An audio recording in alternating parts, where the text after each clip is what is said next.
네, 여러분 안녕하십니까. 용감한 토크쇼 직설 임종윤입니다.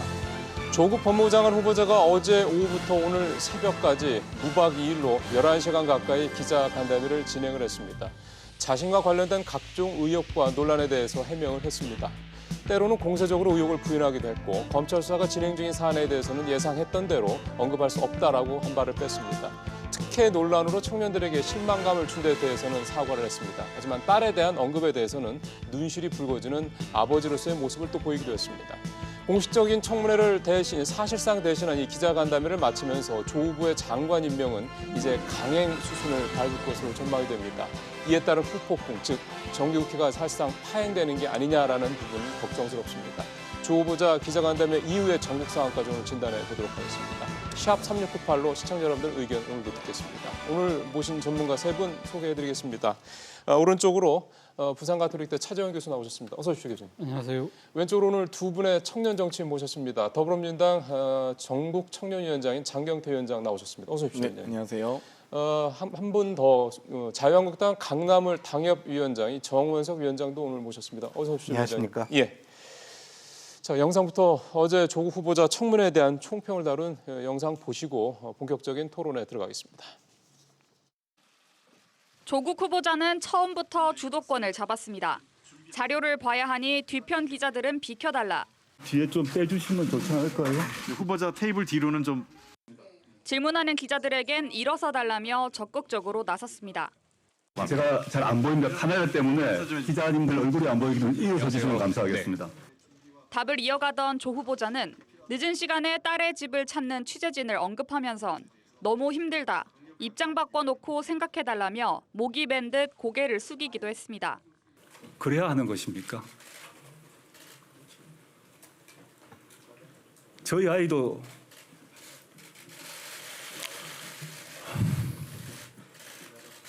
저를 비난해 주십시오.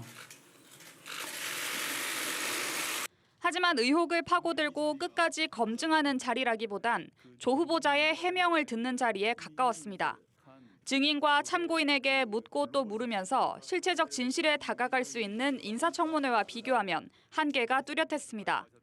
기자회견은 3시간 전에 갑자기 통보됐는데 언론사들은 질문 내용을 준비하는 등 시간이 필요하다며 간담회 일정을 하루만 미루자고 제안하기도 했습니다. 하지만 민주당 지도부는 국회 청문회 법정 시한인 어제 간담회를 꼭 해야겠다며 시간만 30분 늦추는 선에서 밀어붙였습니다. 예. 사실 어제 기자회견을 직접 보신 시청자분들이 굉장히 많으실 겁니다. 보시면 아시겠지만 기자들의 질문은 기자들마다 언론사마다 각각 이렇게 특정한 흐름에 따라서 간 게 아니라 이제 본인들이 묻고 싶은 거를 물었기 때문에 주제가 왔다 갔다 했죠. 그래서 다소 내용들을 정리하는 데 좀 혼란스러우실 수 있을 것 같습니다. 저희 오늘 직설은 주요 내용 한 3가지를 집중해서 한 부분씩 좀 섹터별로 나눠서 좀 말씀을 좀 들어보도록 하겠습니다. 먼저 딸 관련된 의혹 전반에 대한 부분부터 좀 살펴볼 텐데요. 이 부분 저희가 어제 조국 후보가 해명했던 내용들을 싱크로 준비한 내용이 있습니다. 이 내용부터 좀 하나씩 들어보고 그다음에 세 분과 함께 얘기 나눠보겠습니다. 당시에 이명박 정부 시절에 당시에 정부나 학교나 언론 모두에서 인턴십을 하라고 대대적으로 권장을 했습니다. 지금 시점에 봐서는 부적절하다고 생각을 합니다. 그런데 그 시점에는 그 학문윤리 문제에 대한 기준이 모호하고 엄격하지 못했기 때문에 저든 저희 어떤 가족이든 이 서울대 동창회 장학금에 대해서는 어느 누구에도 연락하지 않았습니다. 동창회 측으로부터 선정되었다고 연락을 받았습니다. 어떤 기준으로 되었는지 제가 알지는 못합니다. 부산대 의전원에서 공식 발표를 했습니다. 그 장학금의 지급에 전혀 불법이 없었다라는 점을 발표했다는 걸. 예, 크게 4가지죠. 인턴 여부, 이제 소위 말하는 이제 스펙 품앗이와 관련된 부분이라고 보시면 되겠습니다. 그다음에 단국대 의대 논문 일저자 문제, 그다음에 서울대 장학금, 서울대 환경대학원 장학금 얘기입니다. 그다음에 부산 의전원, 의학전문대학원 장학금권. 이렇게 크게 4가지 얘기들이 어제 상당히 좀 많이 얘기가 됐습니다. 뭐 이거 외에도 우리 세 분께서 생각하시는 부분들 또 말씀해 주시면 되겠습니다. 차 교수님부터 좀 이 딸 관련된 의혹 부분들에 대해서 이렇게 쭉 4개가 저희는 싱크로 뽑았습니다만 어제 전반적으로 딸 관련 의혹은 교수님께서 보시기에는 어느 정도 해명이 됐다 이렇게 생각이 드시던가요? 글쎄요, 국민들이 얼마만큼 납득할 수 있을지 저는 좀 퀘스천 마크를 여전히 갖고 있습니다. 그래요? 이 총론에서는 뭐 지금 조국 후보자가 사과를 했죠.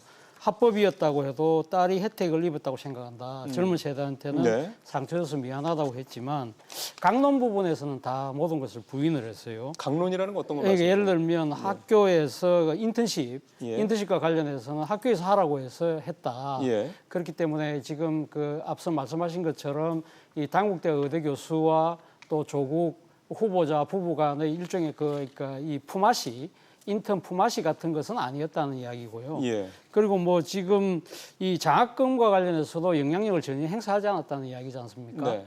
그런 부분들에 대해서 어제 뭐 기자가 이런 질문을 했어요. 어떻게 이런 아주 그 특별한 혜택이 조국 후보자 딸에게만 연속적으로 이렇게 계속적으로 일어날 수 있느냐. 특히 부산대 의전원에서 6학기 연속 장학금 받은 거라든지 네. 서울대 환경대학원에서 또 장학금 받은 거라든지 이러한 부분들에 대해서 연속적으로 그러니까 자꾸 좋은 일이 일어나는 부분에 대해서 합리적 의심을 가지는 것이 이 기자만의 생각일까요? 이렇게 질문을 하니까 조국 후보자도 나도 정말 답답하다는 이야기를 했습니다만 그런 부분들에 대해서 그럼 조국 후보자 나도 이 납득이 안 될 정도로 답답하다는 부분은 그 이야기를 듣고 국민들도 상당히 많이 답답해하지 않았을까. 그렇다고 한다면 이 부분에 대해서는 결국은 진실의 이 지금 열쇠는 결국 검찰이 지고 있는 것이 아닐까.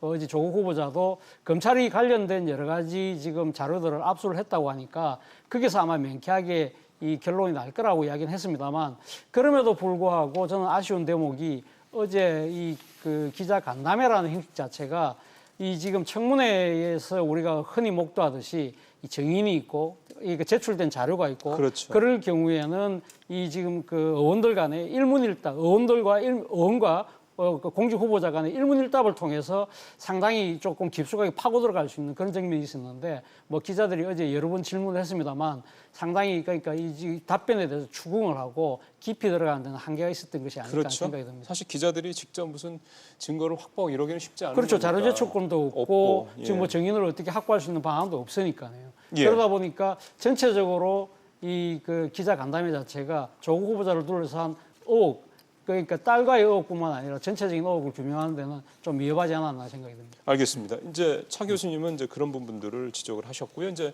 우리 장 위원장부터 얘기 들어볼까요? 이 딸 관련 의혹 부분에 대해서는 어떤 생각이 드셨어요? 일단 어제 청문회를 보신 기자간담회를 보신 국민들께서는 많이 또 깨달은 바가 있으실 텐데요. 무분별한 의혹 제기와 사실이 확인 안 된 공세에 대해서 직접 후보자가 직접 자신의 말로 진실 청문회를 했다 이렇게 보시면 네. 될 것 같습니다. 사실 국회가 책임과 의무를 방치한 채 법까지 어겨가면서 국회법이 20일 이내에 인사청문회 보고서를 채택하든지 아니면 불허하든지 했어야 되는데 그런 것까지 다 지금 어기면서 지금 9월 지금 3일이 되었습니다. 네. 그럼에도 불구하고 어제 그 법정 시한인 어제까지 최대한 인사검증을 하기 위해서 민주당에서 노력해왔고요. 또 한편으로는 국민께 솔직하게 납득할 만한 해명을 할 수 있는 기회를 줘야 되는데 자꾸만 언론 플레이하면서 혹은 뒤에서 뒷담화하듯이 이용을 했던 야당 행태에 대해서 당연히 국민들께서 많이 분노하실 것이라고 생각합니다. 오히려 야당이 해야 될 역할을 기자가 하지 않았나 어제 오히려 그런 생각을 하고요. 마치 기자들도 대단히 답답했을 거예요. 차 교수님께서도 말씀하셨지만 정말 자료 요청권도 없는데 어떻게 검증을 하느냐. 사실 검증은 야당 국회의원들이 국회에서 인사청문회를 통해서 하는 게 맞습니다. 마치 기자들이 자료 요청권도 없으면 그런 면책특권까지 요구할 것인가. 그런 부분들은 정말 저도 안타깝게 쳐다봤고요. 예. 사실 자녀에 대한 4가지 의혹에 대해서 많은 부분이 해소됐고 이미 해소됐고 사실 준비단, 그러니까 소위 법무부 장관 후보자 준비단에서도 많이 의혹들을 해소했습니다. 논문에 대한 부분도 사실 공동연구자와 책임 교수의 권한이었다 이런 부분들로 해소가 됐고요. 인턴십에 대해서도 품앗이라고 하시는데 학부모 참여 인턴십이다. 그러니까 소위 자녀가 한영애고 그 고등학교 유학반의 같은 반 동기 아니겠습니까? 예. 그러다 보니까 그 부분들은 같은 반 동기 학부형끼리 학부모 인턴십 프로그램을 통해서 충분히 해결됐다는 말씀 드릴 수 있을 거고요. 의전은 또한 수시라는 시험 전형을 통해서 미트 시험 성적도 제출했고 성적이 물론 반영되진 않았습니다만 분명히 이 파괴대한 부분이 만약 비리가 있다면 이 부분은 철저하게 검찰에서 수사할 것이라고 보입니다. 또 장학금 또한 서울대 장학금은 동창회 장학금 보시면 아시겠지만 보통 동문들의 추천에 의해서 동창회 장학위원회에서 사전에 논의되고 심의되는 과정이 있거든요. 그런 부분이라든지 또 부산대 의전원에서도 이루어졌던 장학금 같은 경우도 사실 그 교수님의 아버지가 돌아가시면서 그때 모은 예, 돈으로 예. 소천 장학회를 예, 통해서 예. 지급되지 않았습니까? 그런 부분들의 의혹들이 지금 하나하나가 모두 다 해소가 됐기 때문에 정말 이제는 정말 뭐 더 필요하다, 정말 더 확인해야 된다 싶으시면 자유한국당에선 조속히 인사청문회를 빨리 개최하는 것을 요청드리고 싶고요. 아, 그러면 장 위원장 말씀은 만약에 다시 여야가 갑작스럽게라도 합의를 한다고 그러면은 조 후보자에 대한 인사청문회를 공식적인 청문회를 열 수도 있다 이 합의를 말씀이시군요. 한다면은 할 수 있겠지만 아마 자유한국당에서 요청하지는 않을 겁니다. 왜냐하면 해봐야 본인들도 이제 소위 스모킹건이라고 할 수 있는 뭐 정말 핵심 질문들이 이미 다 해소됐기 때문에 아. 그 부분에 대해서 정말 밍숭맹숭한 인사청문회를 하게 된다면 본인들도 이미 스스로 의혹이 무분별했다라는 걸 인정하게 되는 것이기 때문에 제가 예상하건대 자유한국당은 인사청문회 하지 않을 겁니다. 아마. 알겠습니다. 자, 우리 정 위원장님은 어떻게 생각하세요? 네, 우선 국민 여러분 죄송합니다. 자유한국당이 정말 위선의 끝판왕 조국 법무부 장관의 청문회 부분에 있어서 이렇게 무분별하게 내로남불을 앞세운 지금 현 정부와 이 태도에 대해서 제대로 막지 못한 부분에 있어서 그 책임을 굉장히 통감하고 있습니다. 정 위원장님? 예, 더불어민주당의 이 내로남불 예. 영재 콘서트는 사실상 진실은 은폐하고 상처는 더욱 깊어지게 만드는 하나의 원맨쇼였습니다. 네. 예를 들어볼까요? 내일이 어떤 날인지 아십니까?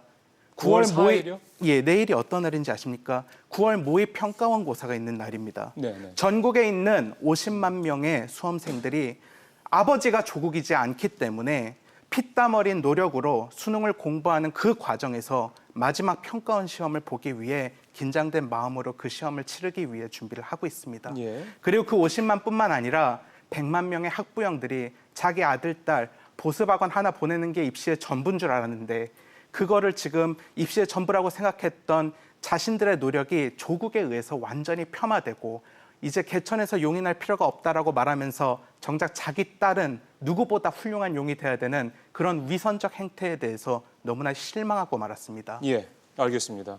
제가 드린 질문은 어제 청문회에 대해서 정 위원장님이 어떻게 이제 판단하시냐를 듣고자 하는 거였지 그런 부분에 대해서 정치적인 어떤 입장을 밝혀달라는 건 아니었거든요. 지금부터 두 분은 좀 그런 부분들을 유념해서 오늘 나오신 이유가 그 부분에 대해서 말씀을 듣자라는 거지 당의 어떤 얘기를 듣자라는 건 아니니까요. 그럼 감안해서 좀 말씀해 주시겠습니다. 예. 다시 질문을 드리겠습니다. 예. 어제 청문회 관련돼서 의혹이 해소가 됐다고 보느냐라는 게 질문입니다. 그 의혹의 해석의 중심에 국민들이 가지고 있는 상처에 대한 치유가 필요로 했던 거 아닙니까? 네. 제가 지금 딴소리를 한 게 아닙니다, 앵커님. 제가 지금 말씀드리고 있는 핵심은 조국의 내로남불, 본인이 과거에 말했던 그 모든 행실에 대한 반대되는 것들이 지금 이번 기자 간담회에서 지적되었고 거기에 대해서 명쾌한 해명이라던가 그 어떠한 신빙성 있는 자료 제출 내지는 그런 의혹 해소에 대한 설명이 있었다라고 보시나요? 저는 전혀 그렇게 보지를 않습니다. 네. 제가 왜 이게 분노를 할 수밖에 없는 상황이냐면 저는 지금 딴 질문에 답을 한 게 아닙니다. 국민들은 이 부분에 대해서 분노하고 이 부분에 대해서 설명을 듣고 싶어하고 이 부분에 대해서 명쾌한 해명을 얻고 싶어합니다. 예. 저는 이 부분을 지적드린 그래서 겁니다. 그 부분에 대해서 어제 정 의원님 위원장님 보시기에는 명쾌한 해명은 없었다. 전혀. 없었습니다. 알겠습니다. 그러면 조금 더 디테일하게 좀 들어가 보겠습니다. 어제 딸 관련 의혹 관련해서 지금 사실은 장경태 위원장님이 조국 후보의 해명에 대한 내용들은 정리를 오히려 잘 해주셨어요.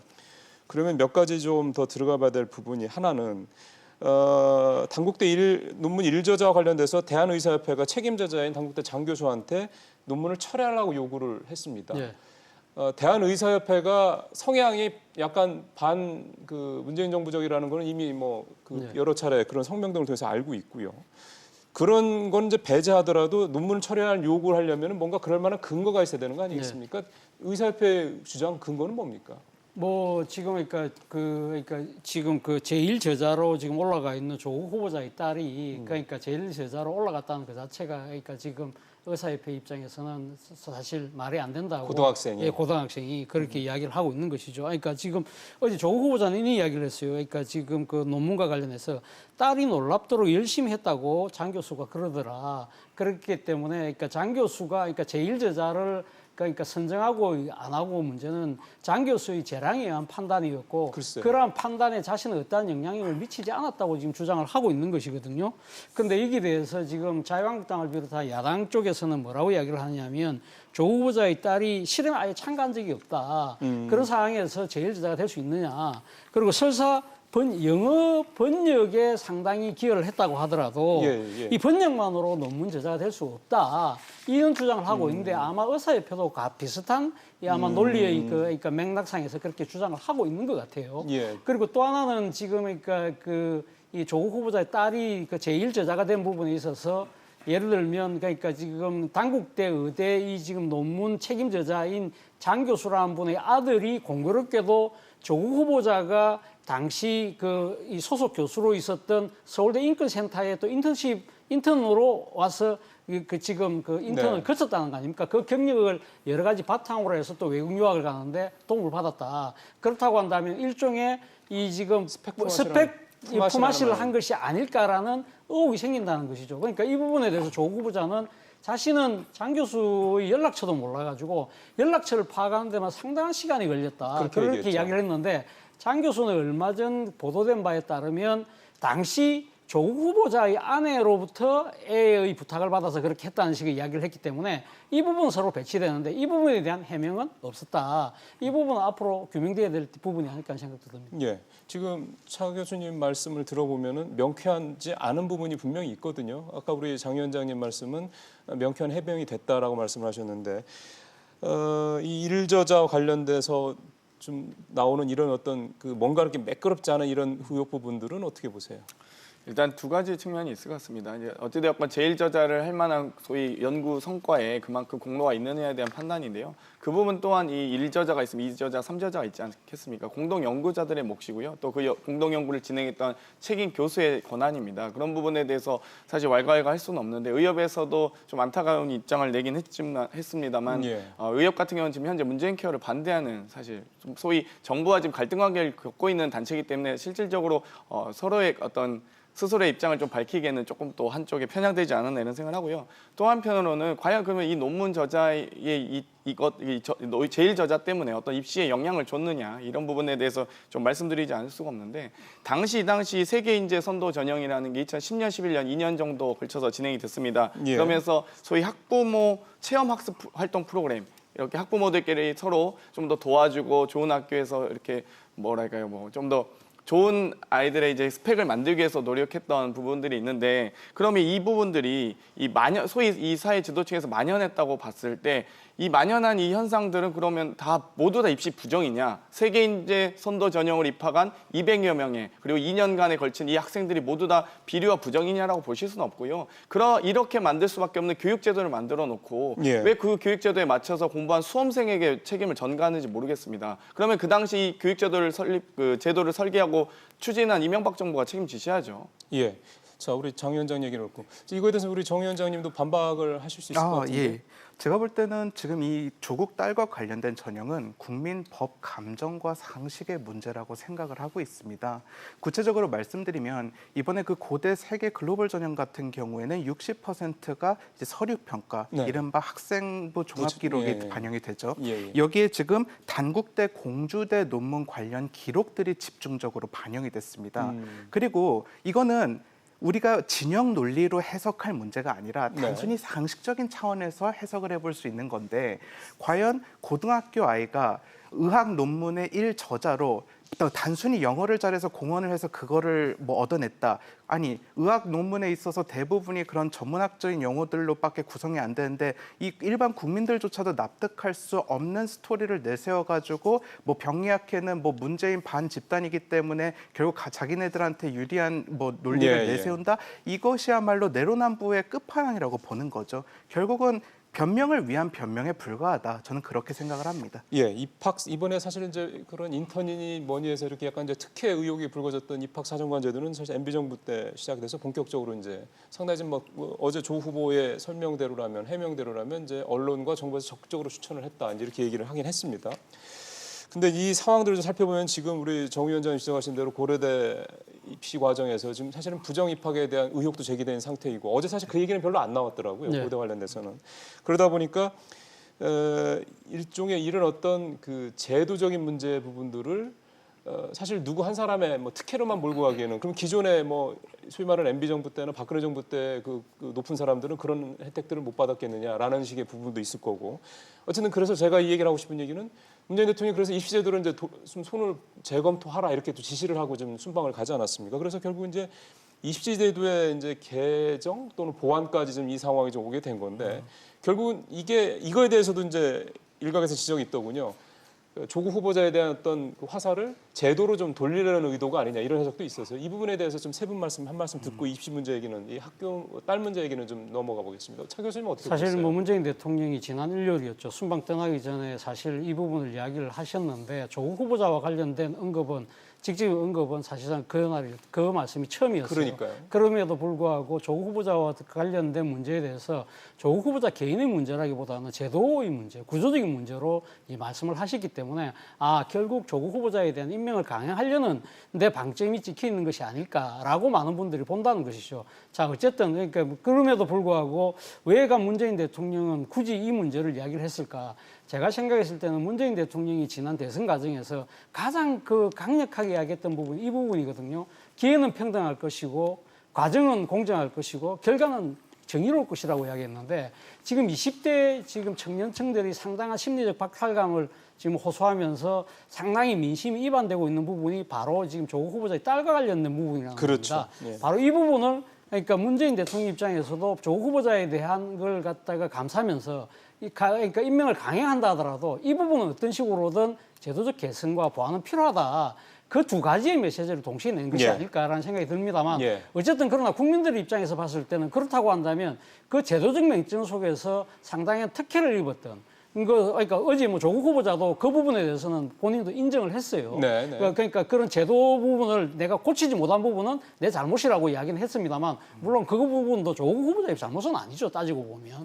그리고 어쨌든 그런 부분들에 대해서까지 지금 그러니까 국민적 의혹이 단순하게 제도적 맹점이 아니라 뭔가 반칙과 특권이 작용한 것이 아닐까라는 부분들이 그러니까요. 이것이 명쾌하게 해소되지 않았다는 것이죠. 이런 부분들을 본다고 한다면 모르겠습니다. 앞으로 검찰 수사에 맡길 수도 있지만 제가 생각해서 우리 장경태 위원장이 말씀하셨던 대로 지금 재송무기한 오늘 청와대가 지금 그 이야기를 할 겁니다만 네. 얼만큼 줄지 모르겠습니다만 법적으로 열흘까지 줄 수 있어요. 원래는 그렇죠. 그렇다고 한다면 그 과정에라도 여야가 합의해서 국회 청문 절차를 통해서 야당 의원들이 강력한 그 지금 반박의 증거를 많이 갖고 있다고 그러거든요. 이런 부분들을 갖고 투명하게 한번 예. 밝히는 기회를 좀 마련했으면 하는 바람입니다. 예, 이 부분은 좀 두 분 얘기가 좀 들어봐야 될 것 같습니다. 이번에는 우리 정 위원장 얘기부터 먼저 좀 들어보죠. 이 스펙 문제가 이 소위 말하는 스펙 품앗이 문제가 이제 제도적인 문제다. 이게 예. 이제 조국 후보의 딸에게만 이렇게 받은 특혜는 아니다. 뭐 이런 여러 가지 시각들에 대해서 예. 대통령이 이제 개선을 하자고 그랬는데 어떻게 보십니까? 우선 기본적으로 대한민국 입시 제도의 체질 개선은 굉장히 필요하다고 보고 있습니다. 물론 조국 후보뿐만 아니라 얼마나 많은 편법과 변칙이 대한민국 입시 안에서 있을지 이번 조국 사건만 보더라도 확인해 볼 수 있는 부분은 분명 사실이니까요. 그런데 중요한 거는 우리가 여기서 초점을 바꿔서는 안 된다라는 겁니다. 네. 국민들이 이번 조국 사건에서 가장 크게 분노했던 거는 조국 후보 스스로가 특목고 제도를 비롯한 사회 지도층의 편법적인 교육 행태에 대해서 비판했던 그 삶 그대로 본인이 살아냈기 때문에 바로 그 내로남불 위선의 전형을 본인 스스로 그것을 증명했기 때문에 화가 나신 거라고 그렇죠. 보고 있고요. 예. 그리고 거기에 대해서 기자 간담회에 그런 자료 제출하리라던가 아니면 그런 딸에 관한 의혹 해소들을 적극적으로 주문했지만 예. 어제 뭐 기자님들이 똑같은 질문만 반복하셨을 뿐 거기에 대해서 어떤 명쾌한 답이라던가 어떤 설명이라던가 네. 이런 것들을 얻은 거는 없지 않습니까? 예. 결국은 아까 차 교수님 말씀이 맞습니다. 우리나라 공정사회는 이번 조국 사건을 계기로 무너졌습니다. 예. 자, 장 위원장님은. 네, 어제 기자님들의 질문이 질문에 대해서 후보자의 답변도 반복됐다고 하셨는데요. 질문도 반복되기 때문에 계속 답변을 되풀이할 수밖에 없었던 것 같습니다. 오늘 자유한국당이 기자님들을 함께 모시고 반박하는 기자간담회 잘 하시길 바라고요. 저도 사실 이제 뭐 아무래도 시골 출신이기도 하고 수능만 열심히 공부한 세대라서 그런지 이 입시 제도를 공부해봤습니다. 그랬더니 이 학생부 교과 전형과 학생부 종합 전형, 그러니까 소위 수시 모집에서는 이 두 가지 전형으로 나누는데 수시가 지금 현재 정시와 5대5 좀 반반 모집하고 있는데 이 수시 모집의 70% 정도 학생부 종합 전형입니다. 소위 교과 성적, 내신 성적 이외의 다양한 어떤 스펙들을 반영한 입시 제도라는 점을 말씀드릴 수 있을 것 같고요. 또 입시 제도와 달리 만약 부정 입학 사실이 있다 그러면 전 당연히 이건 비리이기 때문에 철저히 검찰 수사를 통해서 밝혀질 것이라고 그렇죠. 봅니다. 네. 그런데 만약 이 부정 입학 과정이 과연 이 장관 후보자의만의 문제냐? 저는 만약 입시 비리가 존재하거나 가능했다고 한다면 이건 대한민국 전체 교육의 문제입니다. 그렇기 때문에 전 2009년부터 2012년까지 사실 가능한 이 학생부 종합전형이라든지 세계인재 선도 전형에 대해서 할 수 있는 조사도 있었으면 좋겠고요. 또 이런 부분들이 지속적으로 관리되고 운영될 수 있도록 공수처 설치 같은 것, 저희가 공수처 설치를 하자는 이유는 이 고위공직자들의 있는 비리나 이런 것들이 이제 더 이상 나오지 않아야 된다라는 말씀을 드릴 수 있을 것 같습니다. 이제는 장관 후보자 개인의 한두 건으로 이렇게 넘어가는 그런 대한민국 교육 문제거나 인사 검증은 아니었으면 좋겠습니다. 예. 자, 딸 관련된 의혹들에 대해서 세 분의 말씀을 좀 들었습니다. 여러분들께서 어떻게 이제 평가하실지 궁금하네요. 자, 다음 주제로 넘어가 보겠습니다. 이번에 사모펀드 얘기를 좀 해봐야 될 것 같습니다. 사모펀드와 관련해서 일단은 몇 가지 얘기들이 나왔는데요. 10억을 넘게 투자한 배우 약정은 74억을 했고 등등등 이런 얘기들이 있었고 관급공사 수주 특혜 의혹 등 얘기 좀 잘 나옵니다만 그다음에 처남의 투자 문제 그다음에 오촌 조카가 해외 출국했는데 사실상 방조한 게 아니냐라는 문제들 딸이랑 아들이 수억 원을 이제 증여받아 투자한 부분들 이런 얘기들이 이제 주로 나왔습니다. 여기 관련돼서 또 의혹도 하나 있어서요. 오늘 한국일보에서 나왔던 그런 의혹 얘기는 이제 잠시 후에 이 말씀 다 듣고 난 다음에 제가 다시 말씀드리도록 하겠습니다. 이제 사모펀드 관련돼서 여러분들 생각을 좀 들어보겠습니다. 차 교수님 어떻게 보셨습니까? 사모펀드도 사실 지금 그 의혹들이 상당히 집중됐었는데 그 부분에 대해서 좀 저는 명쾌하게 해명되지 못하지 않았나 생각이 사모펀드 듭니다. 의혹도. 예. 그러니까 조금 첫 번째는 블라인드 투자였기 때문에 그러니까 지금 이 사모펀드의 운영 자체가 어떤 식으로 되는지 몰랐다고 지금 주장을 하고 있지만 지금 자유한국당 의원들은 뭐라고 이야기하냐면 정관에 보면 운영 현황과 전략 등을 투자자에게 보고하도록 되어 있다. 그렇다고 한다면 그 보고받은 거 아니냐. 그렇기 때문에 전혀 몰랐다. 그러니까 블라인드 투자이기 때문에 알 수가 없다는 그 지금 조국 후보자의 말과 정관과 지금 배치된다는 이야기예요. 어제 조국 후보자가 그 갖고 운영 왔죠. 보고서 보여준 거는 보셨죠? 예, 봤습니다. 그러니까 본인은 봤는데 네. 지금 그 야당 의원들은 주장은 지금 거기 정관에 보면 지금 다 그와는 달리 지금 기술이 돼 있다고 지금 주장을 하고 있는 부분입니다. 그 코링크 사모펀드 그 그렇죠, 정관에 그렇죠. 예. 예.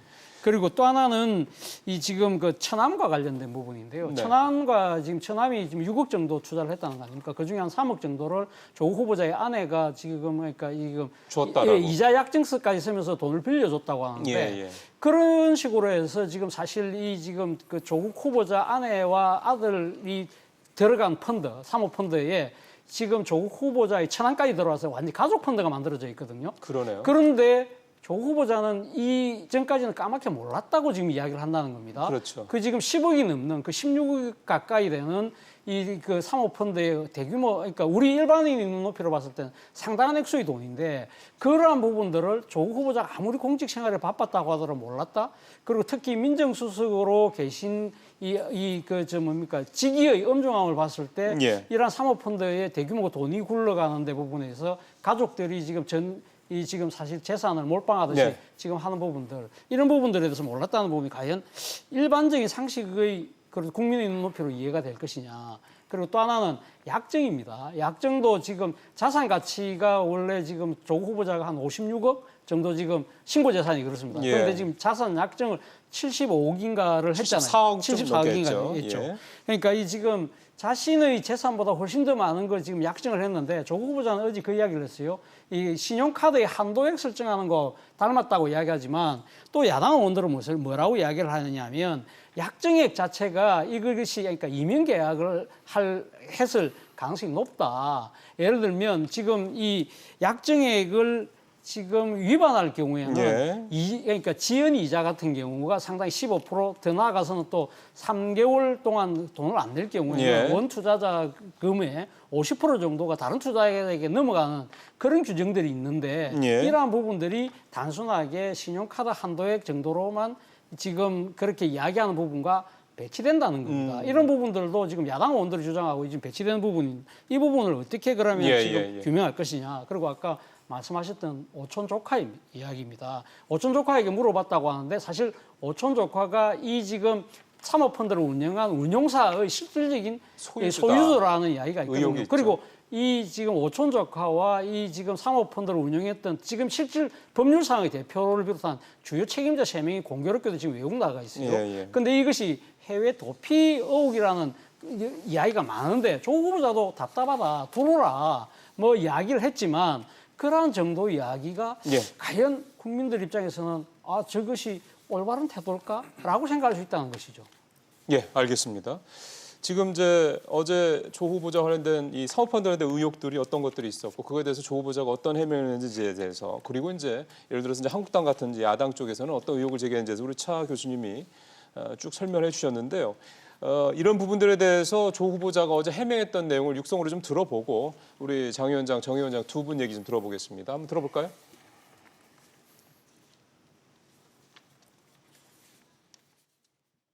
사모펀드란 것이 잘 뭔지도 모르는 사람입니다. 제가 민정수석이 되고 난 뒤에 개별 주식을 가지 못한다 얘기를 듣고 자연스럽게 집안의 오촌 조카가 그 문제의 전문가고 제가 민정수석이 되고 난 뒤에 급증했다고 되어 있는데 실제 통계를 보시면 그렇지 아니합니다.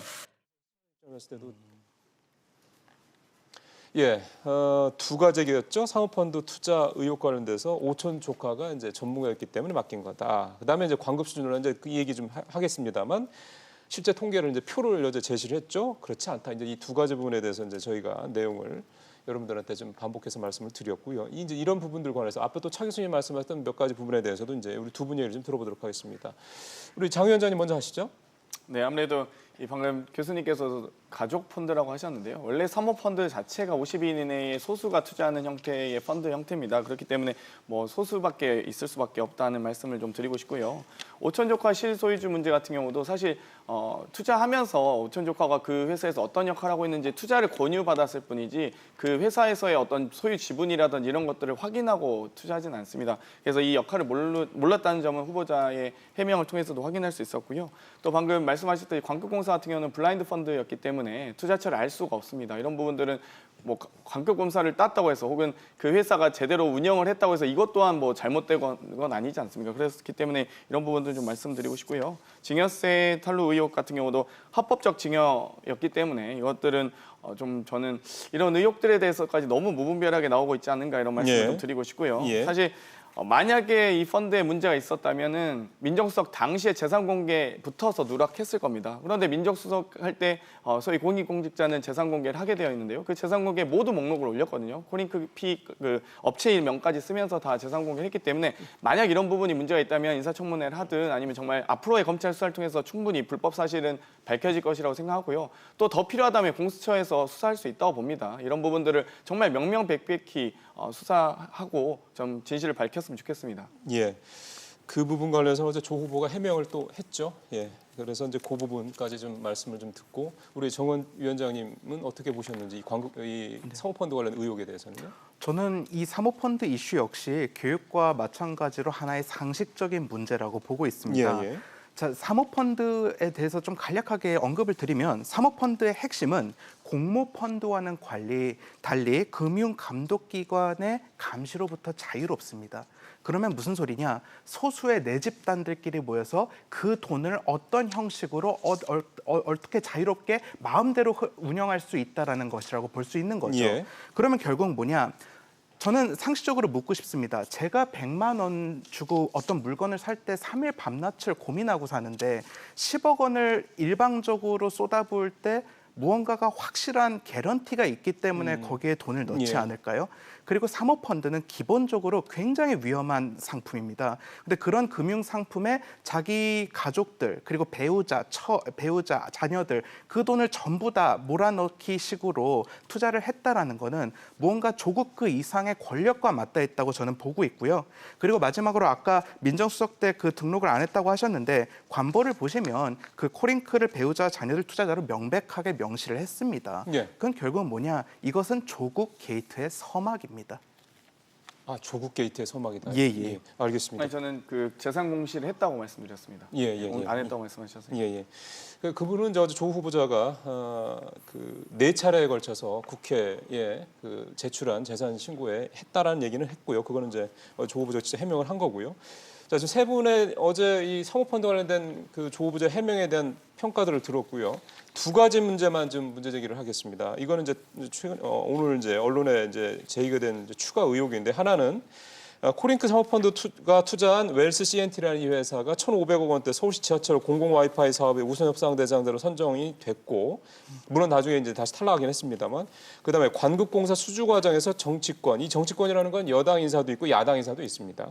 인사들이 관여한 의혹이 있다라는 의혹이 확산이 되고 있다는 부분 하나 하고, 또 하나 사모펀드와 웅동학원 또 입시 관련된 의혹과 관련된 부분에서 이 관련 자료들이 폐기가 되거나 증거들이 어떻게 좀 인멸되는 이런 부분들이 좀 뭐 확인이 됐다, 이런 의혹들도 좀 같이 나오고 있습니다. 그래서 이 두 가지 부분에 있어서도 좀 세 분 말씀을 한 말씀만 듣고 다음 주로 넘어가도록 하겠습니다. 이게 사실이라면 상당히 좀 타격이 큰 거 아니겠습니까, 조 후보자한테는? 그렇죠. 바로 그 때문에 아마 검찰 수사도 이 부분에 집중이 되고 있는 것 같아요. 그래서 지금 국토부를 지금 압수수색을 한 이유가 예. 바로 이러한 지금 관급공사와 관련된 여러 가지 의혹들을 규명하기 위해서 검찰이 지금 발빠르게 움직이고 있는 것 같은데요. 지금 어제 조국 후보자 이야기는 자기가 민정수석이고 하지만 지금 자신이 가족이 투자한 이 펀드가 어떻게 굴러가는지 전혀 몰랐기 때문에 그게 그러니까 개입할 수도 없었을 뿐더러, 그리고 어제 자료화면에 잠시 나왔습니다만은 지금 관급공사가 지금 이 투자 운영사의 지금 투자한 업체들의 관급공사 실적을 보면 연도별로 상당히 지금 축소되고 있다, 오히려 줄어들고 있다. 예. 그런 걸 통하면서 본인의 그러니까 이 결백을 호소를 했습니다만, 결국 관건은 지금 제기되고 있는 이 관급공사가 상당히 지금 그 조국 후보자 가족이 들어옴으로써 뭔가 지금 대형 이 지금 관급공사를 체결한 듯한 의혹이 생기고 있다는 것이죠. 그러니까 그런 부분들에 대해서는 조국 후보자의 그러니까 지금 이 해명 플러스 저는 검찰이 아마 명명백백하게 밝혀야 될 대목이 아닐까 생각이 듭니다. 근데 이 코링크 사모펀드 관련 관급 수주 관련된 부분에서요, 지금 하나 좀 새롭게 볼 수가 있는 거는 정치권 인사들이 개입을 했다라는 부분이거든요. 오히려 이렇게 되면은 그 조국 후보자 가족과 관련된 부분이 오히려 조금 약간 다른 주체에서 좀 멀어지는 거 아닙니까? 이렇게 정치권 인사들이 그러니까 개입을 처음에 했다는 지금 언론들이 제기를 했을 때는 그러니까 민정수석이 가족이 개입된 펀드에 지금 여당 그러니까 이 국회의원들의 전직 보좌관들이 예. 개입됐다고 일보가 나왔고, 오늘은 또 다시 또 야당 그러니까 의원 쪽 관련된 사람들이 나왔다는 예. 거 본다고 한다면 약간은 조금 성격이 조금 변질되는 그러니까요. 측면도 분명히 그래서. 있는 것 같아요. 그래서 그 부분은 지금 단정하기 힘들 것 같고, 그거는 네. 뭐 결국 검찰 수사에서 그렇죠. 밝혀야 될 대목이 아닐까 생각합니다. 예, 차 교수님 말씀 이렇고요. 이 두 부분과 관련해서는 두 분 말씀도 좀 한 말씀 듣겠습니다. 우리 장 의원님 먼저 하실래요? 예. 네, 뭐 자료를 폐기했다든지 증거인멸의 우려를 있었으면 당연히 거기에 대해서는 아마 해당 당사자들이 방어권을 행사했다고 보긴 하는데, 어찌되었건 이 부분도 예. 다 검찰 수사를 통해서 그렇죠. 밝혀지리라 보고요. 또 한편으로 또 이 가정을 전제로 해서 만약 이렇게 했다면, 뭐 개입했다면, 민정수석의 지위와 권한을 이용해서 개입했다면이라는 가정을 토대로 얘기를 할 수 없을 것 같습니다. 당연히 그렇게 됐다면 당연히 불법이고요. 그렇기 때문에 아마도 오늘도 방금 사회자께서도 언급하셨습니다만, 만약 이 관급공사 수주 과정에서 야당 국회의원들이 개입했다 이러면 뭐 사실 명명백백히 밝혀지지 국회의원들이 아니고요. 야당 국회의원의 보좌관들, 인사들이 보좌관 예. 출신들이. 네네. 예, 알겠습니다. 우리 정 위원장님요. 예, 제가 보기에는 이번 그 조국 게이트의 핵심은 코링크, 그 웰스 CNT, 그리고 아까 언급하신 와이파이 사업체, 이 삼각 동맹에 기초한 어둠의 경제 생태계가 이번에 조국 청문회를 계기로 수면 위로 올라온 것이라고 보고 있습니다. 여전히 의혹은 넘치고 있고, 말씀하신 대로 계속 새로운 의혹들이 오늘 아침에도 드러나고 있는 게 현실입니다. 결국은 특검이 해결해야 됩니다. 우리 지금 윤석열 검찰총장 차원에서도 지금 검사가 진행되고 있지만, 조사가 진행되고 있지만 이제 별도의 특검을 통해 명명백백하게 조국 법무부 장관 후보자에 대한 시비를 가려야 될 때라고 보고 있습니다. 알겠습니다. 자, 이번에는 마지막으로 가장 큰 주제 중에 하나인 웅동학원 얘기를 좀 해보죠. 어제 조국 후보가 다소 좀 길게 얘기할 정도로 웅동학원이 어떻게 해서 만들어졌고, 웅동학원이 어떻게 해서 이제 자기 손친께서 이제 이사장을 하게 됐고 그 이후의 과정들, 그다음에 그 동생이 이제 학원을 상대로 소송 걸었던 52억 원짜리 그 손해배상 소송 있지 않습니까? 이런 부분들에 대한 배경 설명을 했습니다. 이걸 좀 기자분들이 아셔야 이번 사건에 대한 본질을 이해하시기 쉬울 거다, 이런 이제 설명을 잘못을 했는데요. 자, 어제 운동학원 이 해명과 관련돼서는 이제 또 어떻게들 생각하시는지 말씀 들어보겠습니다. 차규 또 들어볼까요? 뭐 말씀하신 것처럼 어제 조 후보자가 상당히 그러니까 좀 일종의 백그라운드 브리핑을 했는 그렇죠. 거죠. 예. 그러니까 그건 어떻게 해서 자기 선친이 그러니까 운동학원을 그러니까 인수할 수밖에 없었느냐.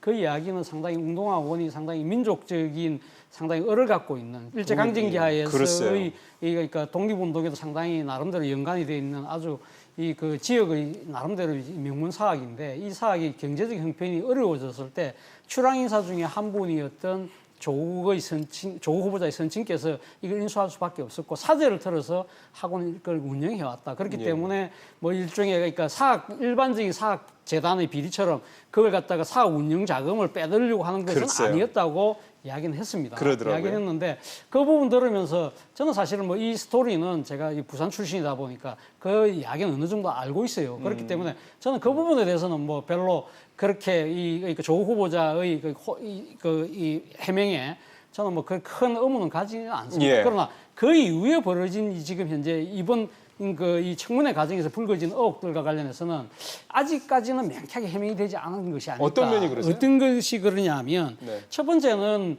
조국 후보자가 지금 운동학원에 그 이사로 재직을 했단 말이에요. 99년부터 2007년까지 그렇죠. 10년 했는데 동안입니다. 예. 이때 지금 조국 후보자의 동생과 또 전 재수 씨가 운동학원 상대로 해서 거액의 채무에 대한 채권에 대한 소송을 제기했잖아요. 예. 그런데 거기에 대해서 무변론으로 패소를 해버렸어요. 네. 운동학원 측이. 이 부분에 대해서 그럼 배임 행위가 아니냐. 그렇죠. 이 부분에 대해서는 배임 행위라기보다는 신의성실의 의무를 위반한 것이다. 이런 이야기를 하는 부분은 예를 들면 배임 행위라고 하면 법적으로 명백한 그러니까 불법이 된다는 것이죠. 그렇죠. 그러나 신의성실의 의무 위반이라고 한다면 일종의 도덕적 비난으로 빠져나가는 듯한 모양새로 국민들한테는 보였을 것이다. 그리고 또 하나는 동생이 지금 운동학원에 그에게 채권을 갖고 있는데 그 동생이 그 운동학원을 상대로 해서 소송을 제기한 바로 그 다음 달에 운동학원의 사무국장이 됐어요. 사무국장이 됐는데 그렇다고 한다면 그 동생이 운동학원 상대로 소송을 내고 자기는 방어를 하는 원고와 피고가 동시에 되는 아주 묘한 상황이 됐다는 것이죠. 이 부분에 대해서 법률 네. 전문가인 조국 후보자의 해명이 저는 좀 위협하지 않았나. 알겠습니다. 자, 이거는 우리 정호 위원장님부터 다시 한번 들어볼까요? 어떻게 보셨어요? 어제 운동화 관련된 거는? 그 운동학원 그 인수 배경에 대한 그 선친의 뭐 뜻이나 이런 것들은 딱히 폄하할 생각은 없습니다. 뭐 그거는 전 충분히 이해를 하지만 예. 중요한 거는 그런 선의와 별개로 운동학원이 투명하고 그리고 올바른 적법 절차에 의해서 운영되었고 그리고 지금도 그런 정의가 이루어지고 있느냐 이 부분에 대해서 국민들은 궁금해하고 있는 부분이거든요. 네. 근데 이제 문제는 뭐냐면 아까 배임과 신일성시 의무를 지적을 해주셨는데 이거를 아주 재밌게 그 비유해서 설명하면 요리사가 머리카락 넣고 요리했는데 환불 책임은 안 지겠다라는 겁니다. 아, 머리카락이 음식에 들어갔는데 환불 책임은 안 지겠다라는 겁니다. 그러니까 한마디로 말이 안 되는 소리를 하신 거죠. 그리고 운동학원의 그런 소송 과정을 살펴보면 원고도 동생이고 피고도 동생입니다. 결국은 소송 제도를 남발해가지고 결국 그 운동학원이 맞닥뜨릴 수밖에 없는 재정적 위기를 넘기기 위해 네. 그런 조국 후보의 법적인 전문성이 비공식적으로 활용이 된 게 아닌가 저는 예. 그렇게 보고 있습니다. 알겠습니다. 자, 어제 이런 부분에 대한 조우주 후보의 해명 얘기 좀 들어볼까요? 정말 이제 슬픈 가족사, 동생의 가족사까지도 언급하게 되는데요. 어찌됐건 97년에 선친께서 그 건설회사를 운영하시다가 IMF 때 97년에 부도가 납니다. 그리고 나서 동생의 건설회사가 이 학교 건립 과정에서 공사비 52억을 투자하게 되고요. 이 과정에서 2006년 한참 지나서 소송을 통해서 이제 학원 상대로 승소하게 되는데 이 과정 또한 이 동생이 하도급 공사비 52억에 대한 대금 청구였고요. 이 2006년만 학원을 상대로 해서 패소하게 되는데 이 부분은 공사비 채권은 당연히 지급해야 될 채권이기 때문에 이 법조계에서도 무변론하는 경우가 다수라고 합니다. 그러니까 소위 1심에서 판결이 났는데 2심, 3심 가면서 굳이 변호사 비용을 지출할 필요가 없는 것이죠. 그렇기 예. 때문에 이 부분이 있고요. 또 이 채권을 이 전처에게 소위 생활비와 양육비 등을 부담했었던 전처에게 채권을 양도했고 이 과정에서 사실 이 학교 채권은 다들 아시다시피 채무 변제도 어렵고요, 임의 처분도 어렵고요, 또 소유해도 기약이 없는 거 아니겠습니까? 이 전처가 이 사실을 알고 사실 이혼을 결심하게 됐다, 이런 참 안타까운 기사도 있었습니다. 이 웅동학원에 대해서 왜 원고와 피소가 동생이었는지에 대해서는 당연히 어제 후보자께서도 언급을 하셨는데요. 2006년에 이 당시 소송 당시에 동생이 웅동학원의 사무국장을 맡았습니다. 이 웅동학원의 재정 여건이 너무나 어려워졌기 때문에 도저히 버틸 수 없다, 이제 학교의 빚을 청산하기 위해서 사무국장으로 들어가게 되고요. 예. 아시다시피 학원의 경우는 수익용 기본재산과 또 교육용 기본재산 등이 있습니다. 이런 것들을 좀 처분해서 이 중학교 그 신축 공사에 따른 이 비용을 동생에게 직을 줘서 매수자를, 그러니까 찾으러, 학교를 예. 인수할 수 있는 분들을 찾았다는 것이죠. 그렇기 때문에 그 인수할 분을 찾기 위해서는 당연히 동생이 갖고 있는 채권 혹은 공사비 52억에 대한 미지급금에 대해서 빨리 해소를 해야죠. 그래야 매수자가 나타나서 매수를 할 거 아니겠습니까? 그렇기 때문에 이 학교 이전에 대한 부분도 의심하시는 분들이 있는데, 학교 운영하시는 분들 아시겠지만 도심의 위치가 좋은, 입지 조건이 좋은 학교 운영하고 싶지 누가 산 중턱으로 옮기고 싶겠습니까? 너무나 학교 재정이 어려워졌기 때문에 옮겼던 부분들, 이런 부분들을 종합적으로 판단하시면 국민들께서는 충분히 납득이 가실 거라고 봅니다. 예. 웅동학원 관련해서 혹시 더 이런 부분에 대해서 해명이 필요하다, 확실한 이를테면 검찰 수사가 필요한 포인트가 이런 부분이 있다라고 혹시 세 분 중에서 더 지적하실 게 있으시면 한 말씀 더 듣고, 아니면 이제 전국 상황으로 좀 넘어가도록 하겠습니다. 따로 없으시면 전국 상황으로 가볼까요? 어제 조국 후보가 기자간담회를 하게 된 배경 설명은 했습니다. 인사청문회가 이제 어제 오전에 이제 사실상 결렬되는 걸 보고 민주당에다가 요청을 해서 이제 이렇게 이루어지게 됐다, 그렇게 얘기를 했는데요. 근데 공교롭게도 어제 또 어제였죠. 자유한국당 측에서 이제 그다음에 딸, 모친을 이제 증인에서 빼는 방안으로 이제 또 양보안을 제시를 했는데, 대신 이제 5일 뒤에 청문회를 하자 이렇게 얘기를 했고요. 이런 부분에 대해서 이제 민주당이 이제 거부한 거죠, 사실상. 이런 전반적인 청문회가 이렇게 기자간담회로 대체된 부분에 대한 상황 설명을 조금 더 들었으면 좋겠는데요. 차 교수님, 예. 어떻게 보셨어요, 어제 이런 부분은? 저는 어제 대한민국 국회의 존재 이유에 대한 심각한 의문을 던진 하루가 아니었나 생각이 듭니다. 예. 사실은 이 대통령의 임명권에 대한 이 견제를 갖고 있는, 그러니까 견제 의무를 갖고 있는, 견제 책무를 갖고 있는 국회가 스스로의 책무를 반기한 날이다 하는 생각이 들어요. 그것은 상당한 지금 여야 모두의 책임이긴 합니다만, 그리고 특히 지금 자유한국당이 사실은 어제 말씀하신 것처럼 핵심 정인에 대한, 직계가족에 대한 정인, 지금 뭡니까, 이 관철 방안을 철회했지 않았습니까? 예, 예. 근데 왜 그걸 좀 더 빨리 하지 않았을까? 그렇다고 한다면 정상적으로 청문회가 이루어질 수 있었는데 그런 아쉬움은 남습니다. 예. 그렇기 때문에 자유한국당이 상당히 중요한 이 정치적 기회를 스스로 차버렸다는 측면에서는 상당히 아마 당 내부에서도 책임론이 일 것 같아요. 저는 그거와는 별개로 어제 자유한국당이 어쨌든 막판에 상당한 이 유연한 태도를 보였다는 것이죠. 자, 그렇다고 한다면 이 상황에서 국정 운영의 최종적인 책임은 누가 져야 됩니까? 저는 집권 여당이 져야 된다고 보거든요. 그렇다고 한다면 집권 여당의 입장에서는 물론 어제 1차 지금 할 수 있는 날은 어제가 마지막이었습니다만, 그럼에도 불구하고 지금 대통령이 지금 그 재송부를 할 수 있는 기간이 열흘까지 가까이 되잖아요. 네네. 그리고 그 앞에도 보면 재송부를 한 열흘씩도 요청한 경우도 있거든요. 그렇다고 한다면 저는 어제 그 여당의 입장에서 좀 더 정치적으로 손을 내밀어서 좋습니다. 그러면 핵심 정인에 대한, 직계가족에 대한 부분을 철회한다고 한다면 조금 네. 그 날짜를 순년해서라도 예. 청문회 합시다. 그런 식으로 왜 손을 좀 맞잡아주지 못했을까? 그런 정치적 포용, 정치적인 그러니까 유연함, 이러한 부분들을 어제 상당히 인식하게 하는 바람에 향후 여러 가지 지금 전국 운영에 있어서 정치적 부담을 크게 지게 될 상황에 맞닥뜨린 것이 아닐까라는 생각이 듭니다. 예. 지금 특히 이제 민주당 쪽에서 좀 받아주면 어떻겠느냐라는 차 교수님 말씀 뒷부분이 그 내용이기 때문에 아예 민주당 이미 입장을 저희가 듣죠. 받아줬었죠. 교수님께서 너무 잘하시리라고 생각하는데요. 일단 자유한국당이 5일 뒤에 개최하자고 요청하는 것 자체가 추석까지 논쟁을 끝까지 의혹을 해소하지 않고 추석까지 가겠다는 의도고요.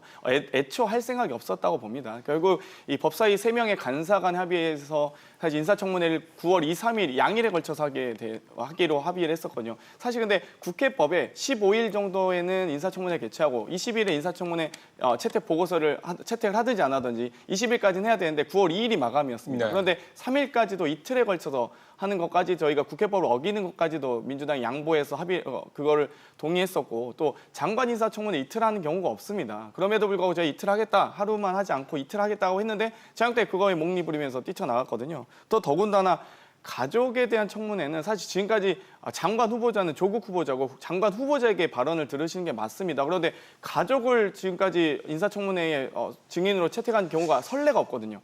왜 갑자기 가족이 무슨 장관 후보자입니까? 그렇지 않습니다. 그렇기 때문에 민주당이 충분히 지금까지 진짜 국회법을 어기는 합의까지도 법사위 3명의 간사가 국회법 위에 있지 않습니다. 그럼에도 불구하고 민주당은 양보했었고요. 어제 있었던 기자간담회를 통해서 충분히 국민들의 의혹이 해소되었기 때문에 아마도 자유한국당도 아마 인사청문회 이제 하자고 하진 않으실 것 같긴 한데 어찌되었건 저는 만약 자유한국당이 열심히 한다고 한다면 저는 뭐 그런 부분도 여야 합의를 통해서 원내대표 간 합의를 통해서 가능하다고 봅니다. 사실은 전례가 있습니다. 2010년도에 김태호 당시 국무총리 후보자 장모, 그다음에 김황식 국무총리 후보자 누나가 증인으로 좀 다른 참석을 제가 한 이제 건 장관 후보자 인사청문회를 말씀드렸는데요. 예, 알겠습니다. 국무총리 후보자 인사청문회 보고서 채택되지 않으면 국무총리 할 수가 없습니다. 서류로 끝나기 때문에 장관은 좀 다르죠. 그렇게 알겠습니다. 말씀드렸습니다. 네. 자, 정원식 우리 정원석 위원장 얘기 들어보죠. 그 대의제에서 기본적으로 소수파에 대한 의견 수렴과 존중과 그리고 타협은 전제적으로 필요하다고 보고 있습니다. 이거를 우리 조국 법무부 장관 후보께서 직접 말씀하신 겁니다. 그런데 정작 이번 간담회 형식으로 밀어붙이는 방식은 의회주의의 사망, 법치주의의 몰락, 그리고 우리 민주주의의 붕괴를 의미합니다. 결국은 비리와 의혹으로 얼룩진 이 조국 법무부 장관 후보를 무리하게 임명 강행하기 위한 그런 민주당의 몽리와 각본에 의해 지금 전국은 주도되고 있고요. 그리고 무엇보다 제가 말씀드리고 싶은 거는 어제 오전까지만 하더라도 청문회 부분에 대한 모든 합의가 이루어져 있었습니다. 한국당이 양보를 했고 거기에 정의당도 오케이를 했고 그리고 바른미래당에서도 진행을 하자라고 얘기했습니다. 막판에 청문회를 엎은 게 누구입니까? 막판에 누구입니까? 민주당입니다. 그리고 갑자기 뜬금없이 오후 3시에 기자간담회 한다면서 아무것도 모르는 기자들한테 문자 보내가지고 언제까지 와 해서 기자들도 처음에 당황해가지고 이거 좀 연기해달라고 하지 않았습니까? 그런데 그렇게 준비되지 않는 기자들 1000명 때려박아가지고 그렇게 졸속으로 간담회를 했습니다. 똑같은 질문 계속했습니다. 본 사람들 알 겁니다. 무슨 내용이 있었습니까? 결국은 하나의 쇼였습니다. 민주주의의 이름으로 민주주의를 파괴한 현 문재인 정권과 그리고 조국 후보자의 원맨쇼였습니다. 예. 저 잠깐 말씀드리고 싶은데요. 아까 사회자께서 초반에 말씀하셨듯이 사실 우리 정원석 위원장께서 해설을 하셔야 되는데 논평을 하시고 계셔서 저는 자유한국당이 양보하셨다고 했는데 어떤 양보를 해주셨는지 좀 말씀 더 해주셨으면 좋겠고요. 지금 이제 조국 후보자에 대한 의혹 제기와 논란은 4주 이미 한 달이 넘어가고 있습니다. 그런데 아무것도 모르는 기자들 모아놨다고 하셨는데 기자들 폄하하신 건지 좀 말씀 듣고 싶습니다. 자, 그러면은 정 위원장님 말씀까지만 딱 듣고 질문 시간이 되면 차 교수님한테 한 말씀 더 듣고 끝내겠습니다. 정 위원장님 이제 반박하시죠. 기자들을 폄하한 게 아니라 기자분들께서 준비하실 수 있는 현실적인 시간과 물리적 공간을 제공해주지 않는 상황에서 일방적으로 질문만 하라고 한 형식적인 부분에 대한 문제 제기를 드린 거고요. 그리고 이렇게 무책임하게 하시면 안 됩니다. 정말 우리나라 민주주의가 올바른 방향을 가기 위해서는 법무부 장관입니다. 총리가 아니기는 하지만 이 우리나라의 법치를 관장하는 법무부 장관이 지금 검찰총장으로부터 조사를 받고 있습니다. 이런 비현실적인 상황 속에서 민주당이 선택해야 되는 것은 굉장히 상식적인 문제라고 보고 있습니다. 상식에 맡기겠습니다. 또 같은 청년으로 부끄럽습니다. 자, 이제 결국 중요한 거는 이런 상황이 되다 보니까 당연히 전국은 아주 급냉할 수밖에 없는 거죠. 지금 아시는 것처럼 정기국회가 이미 시작이 됐는데 이런 식으로 하면은 정기국회가 제대로 되겠느냐, 뭐 국감부터 시작해가지고 내년 예산까지 제대로 심의가 되겠냐 이런 걱정들을 국민들께서는 또 안 하실 수가 없습니다. 시간이 좀 한 1분 정도 남아서요.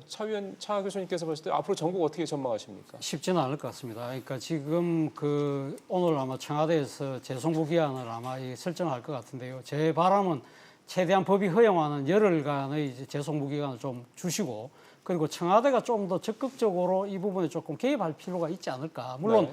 지금 그러니까 국회 청문회와 관련된 여야 협상은 뭐 이게 지금 국회의 몫이긴 합니다만 여야 이를 꽉 막히는 상황이라고 한다면 청와대가 좀 더 적극적으로 이야기를 해서 지금 어제 기자간담회를 통해서 국민적 의혹이 해소되기는 조금 부족했다. 그렇다고 한다면 법적 절차적 정당성을 확보하기 위해서라도 국회 청문회 반드시 열렸으면 좋겠다는 뜻을 민주당에게 조금 지도부에게 좀 전달해서 네. 반드시 좀 이것이 열렸으면 하는 바람입니다. 만약에 이 지금 청문회 없이 임명을 강행했을 경우에는 앞서 말씀하신 것처럼 정기국회에 비롯한 이 부분만 파행이 되는 것이 아니고요. 지금 우리가 어떤 상황입니까? 일본은 경제보복 지금 당하고 있습니다.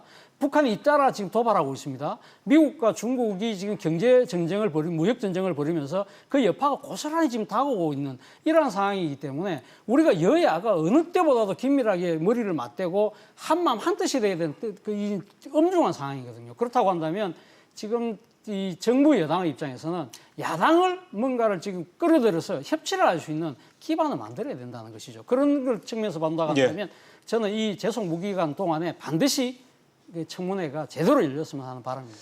알겠습니다. 오늘 어제 조국 후보자 기자간담회 내용을 중심으로 해서 어떤 의혹들 부분 평가를 얘기 좀 들어봤습니다. 차 교수님, 우리 장 위원장님, 정 위원장님 말씀 잘 들었습니다. 고맙습니다. 감사합니다.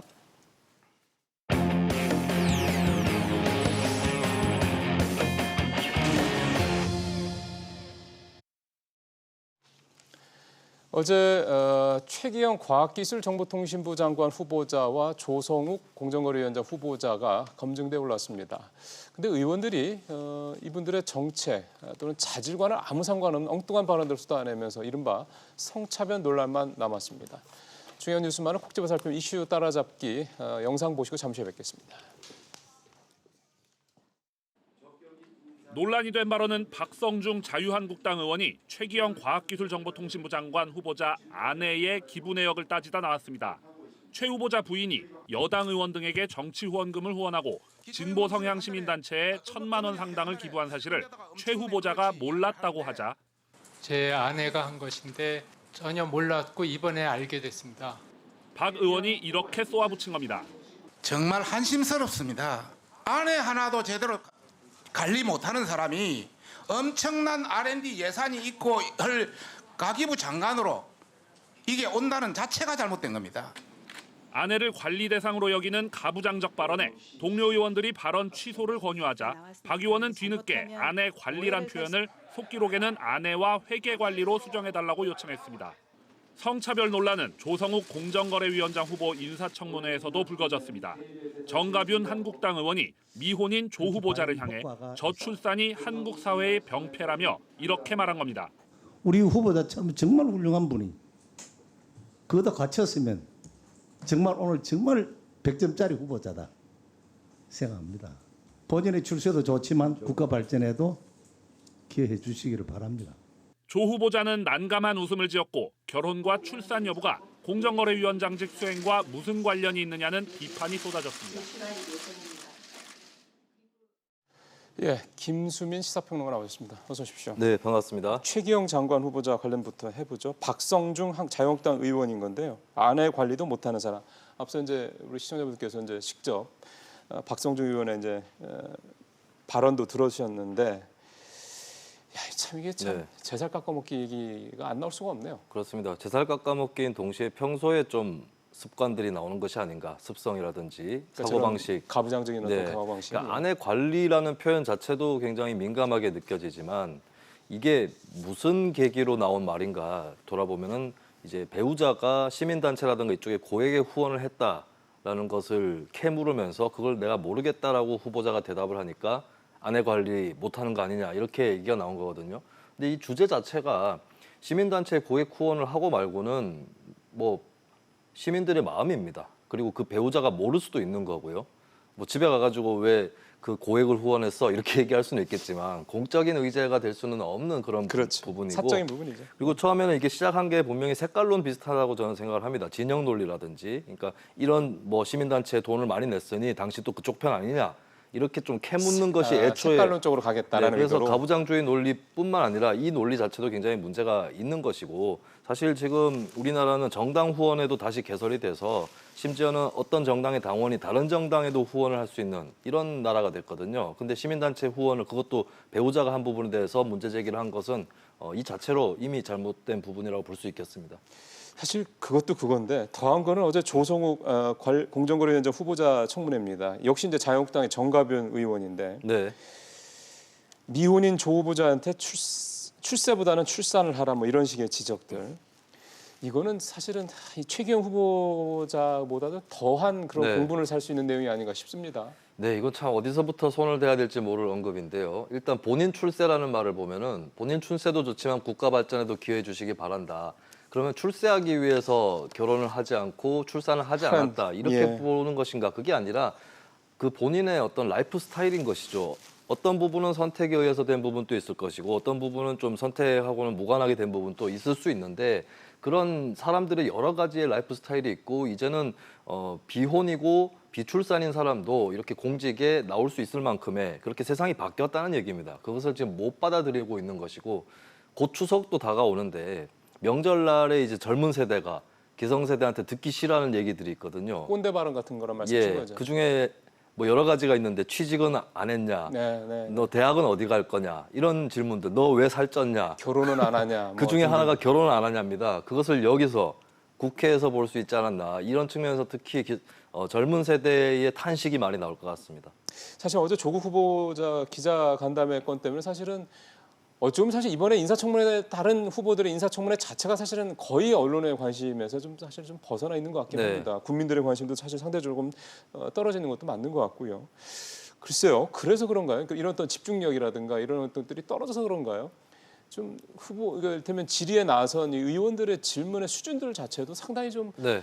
좀 정책이나 이런 부분과는 관계없이 준비가 너무 안 된 게 아니냐 이런 얘기도 나오더군요. 네, 질문 자체가 질이 낮은 이런 질문들이 나오는 것을 봤을 때는 의원들 스스로도 스포트라이트가 조국 후보자한테 다 몰려있기 때문에 이쪽 청문회장, 내가 지금 있는 이 청문회장에서 뭘 어떻게 할 수 있을 것인가, 할 말이 별로 없다 이런 생각을 하는 것이 아닌가 싶을 정도로 질이 낮은 그런 질문들이 나왔고 그리고 분명히 다른 사람이 앞에 후보자로 앉아 있는데 기승전 조국 이런 식으로 전개가 된 것은 글쎄요. 그 의원은 또 내가 지금 다른 후보자 청문회장에 나와 있지만 조국을 또 언급함으로써 스포트라이트를 받아야겠다라고 하는 그런 무리한 욕심이 도진 게 아닌가 그런 생각도 듭니다. 그러면은 결국은 여야 의원들은 인사청문회라는 것 자체를 정말로 어떤 객관적으로 그 사람의 정책 능력이라든가 뭐 이런 부분들을 검증하려는 게 아니라 정략적으로 이용하겠다는 뜻밖에 안 되는 거잖아요. 정략적으로 이용을 하거나 혹은 그조차도 못하는 게 아닌가. 네, 아내 관리라든지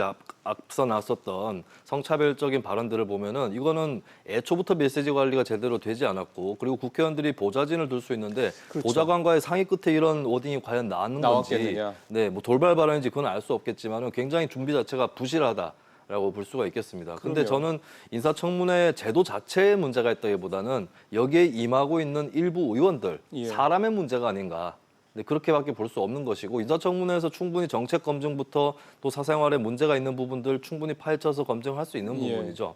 근데 그게 아니라 지금 계속해서 인신공격을 하고 별로 뭐 위법이라든가 부조리, 부도덕에 해당하지 않는 문제까지 이렇게 짚어서 공격을 하는 것은 시간 때우기용으로 일관하는 의원들이 분명히 있다라는 것입니다. 그리고 뼈아프지만 이것은 유권자들이 선거에서 만들어낸 결과다라는 것을 그래서 단순히 국회나 국회의원을 욕한다고 돼서 해결되는 일이 아니라 내년도에 총선도 다가와 있기 때문에 유권자들도 다시 한번 진짜 국회의원, 진짜 대표자가 무엇인지 좀 생각해 볼 수 있는 그런 계기가 됐으면 합니다. 그 한 의원이 최대한 고용할 수 있는 쓸 수 있는 보좌관 비서진이 9명이라고 들었는데 맞습니까? 인턴 보좌관까지 합쳐서. 네. 그럼 그 9명에 대한 세금은 결국 국민들한테서 나오는 건데 그렇습니다. 의원 본인의 세비를 포함해서 네. 그렇게 9명의 굉장히 이를테면은 이제 검증된 능력 있는 그런 사람들을 보좌관으로 데리고 있으면서도 이런 질문을 한다라는 거는 그 국회의원이 자기 보좌관 9명을 사실상 거의 뭐 무시한 게 아니냐 이런 얘기들도 뭐 충분히 좀 나올 수 있을 것 같습니다. 근데 뭐 결국 중요한 거는 국민 입장에서 봤을 때는 그럼 이런 인사청문회 뭐하러 하냐라는 거죠. 이렇게 질 떨어지는 의원들이 질 떨어지는 질문을 할 거면 인사청문회 지금의 방식 자체를 바꿔야 되지 않느냐라는 지적도 나오고 또 대통령도 인사청문회가 자꾸 이런 식으로 정쟁의 어떤 도구로 사용되다 보니 정책검증 제대로 안 돼서 좀 걱정스럽다라는 얘기도 좀 했고요. 네. 근데 인사청문회 자체의 문제라기보다는 제가 말씀드렸다시피 사람의 문제다. 쓰는 사람의 문제다. 다시 말씀을 드리고 인사청문회가 어떻게 보면 근원적으로 무용할 수 있는 것은 국회의 인사 임명에 대한 동의권이 없습니다. 국무총리 말고는. 아, 장관들은 없으니. 한국의 대통령제에서 그렇게 돼 있기 때문에 어떻게 보면 그 부분 때문에 국회의원들이 우리가 뭐 인사청문 보고서를 채택하든 말든 청문회를 어떻게 하든 말든 그냥 인사는 통과될 것이니까 자포자기하는 그런 측면도 또 없지 않아 보입니다. 그러네요. 근데 이 부분은 사실은 대통령제를 어떻게 운용하느냐는 좀 더 넓고 깊은 그런 과제를 주는 것이기 때문에 당장에 어떤 해법을 마련하기는 어려울 것 같고요. 예. 인사청문회에서 이를테면은 사생활 부분에 대해서 너무 깊게 들어간다거나 이런 부분들은 좀 비공개로 돌린다거나 그렇죠. 하는 예. 조금 작은 손질할 예. 수 있는 부분들은 이번에 좀 볼 수 있지 않았을까 그렇게 봅니다. 그 말씀하신 대로 우리는 이제 인사청문회가 통과가 돼야지 이제 실제로 임명이 되는 게 이제 국무총리 이렇게 이제 알고 있는데 다른 나라들도 이렇게 장관들은 인사청문회가 있는지 또는 장관들이 인사청문회에서 걸러지는 어떤 그런 법적인 절차가 있는지 그런 게 혹시 있습니까? 이제 인사청문회는 대통령제 국가의 국가에서만. 제도라고 볼 수 있겠죠. 왜냐하면 내각제에서는 국회 안에서 그 장관들을 다 추천하거나 임명을 하기 때문에 굳이 국회 스스로가 추천한 그러네요. 장관을 인사청문회를 통해서 걸러내거나 하지는 않기 때문에 그래서 대통령제의 습성이다라고 볼 수 있겠고 미국 같은 경우는 그래도 상원의회는 장관에 대한 임명 동의권을 갖습니다. 예, 그렇기 때문에 또 상원의회라든지 국회 권한이 사실 한국보다 더 세다고 볼 그러네요. 수가 있겠고요. 예. 그러니까 한국이 좀 여러모로 어정쩡한 그런 나라라고 볼 수 있겠습니다. 총리는 또 국회에서 임명 동의권이 있는 것이고 장관은 없고. 네. 그리고 이제 대통령이 인사권을 갖고 있는 상태에서 의원들은 또 그 검증에 나서야 되고 네. 네, 이런 상태 속에서 인사청문회라는 제도가 있는 거거든요. 그러니까 인사청문회를 뭐 잘하든 못하든 간에 이게 인사권에 그렇게 영향을 주지 못하기 때문에 국회의원들도 좀 어정쩡한 상황에서 글쎄요. 검증을 하는 것이죠. 그런 거를 그런 제도 현재가 그렇다고 그러면 국민들 입장에서 봤을 때도 글쎄 그러면 구조적으로 인사청문회 자체가 청문이라기보다는 그냥 하나의 그냥 지나가는 네. 형식적인 검증 어떤 뭐 대가 아니냐 이런 생각도 할 수 있을 것 같고 사실 이번에 조국 후보에 대한 거는 장관 후보자 치고는 굉장히 이례적으로 의혹도 많이 쏟아졌고 뭐 언론도 관심을 보였던 거잖아요. 심지어는 검찰 수사까지 좀 들어가 있는 그런 상황이고 그렇다고 그러면은 제대로 검증을 하든지 아니면 그렇게 검증이 제도적으로 안 될 거면은 아예 그냥 대통령이 어차피 대통령이 임명할 거면은 뭐하러 이런 식으로 형식적으로 절차해서 국민들의 의혹만 확산시킬 필요가 있느냐 이거는 소모 아니냐 네. 이런 생각도 좀 들 수 있지 않나 싶어서 그렇습니다. 그런 소모적인 절차 아니냐 그렇게 가고 있는 거 아니냐라고 충분히 좀 회의를 할 수 있겠고요. 근데 거꾸로 생각했을 때 이 절차가 아예 없을 때 그때는 또 어떻게 할 것이냐 이 문제가 있겠죠. 또 없으면 없는 대로 국회의원들이 우리나라는 인사청문 절차도 없이 대통령의 마음대로 인사를 강행할 수 있는 나라다 이러면서 또 한탄을 할 것이기 때문에 그래도 어찌 됐거나 없는 것보다는 하는 게 낫다. 있는 게 나은 것이고 저는 일단은 뭐 큰 체제를 건드릴 게 아니라면 이 인사청문회 현재 보여지는 문제는 제도 자체의 문제라기보다는 사람의 문제다라고 지적을 하고 싶습니다. 어제 입시 문제 얘기 나오면서 입시 관련된 의혹 얘기하면서 그 얘기를 몇 분 전문가들이 하시더라고요. 입시 제도가 무슨 죄가 있느냐. 사람이 쓰는 사람이 문제지. 알겠습니다. 인사청문회 관해서 한 가지만 더 하면 이제 어젯밤으로 7명의 인사청문 보고의 송부 시한이 이제 마무리가 됐어요. 네. 근데 청문 보고 채택된 사람은 이제 농림수산식품부 장관 김현수 장관 후보자 한 사람밖에 없고요. 그럼 나머지 6명은 보고 채택 없이 그냥 대통령 임명을 해도 되는 상황이긴 한 거죠. 네, 법적으로는. 그렇습니다. 근데 사실 부담스러울 수 있겠네요.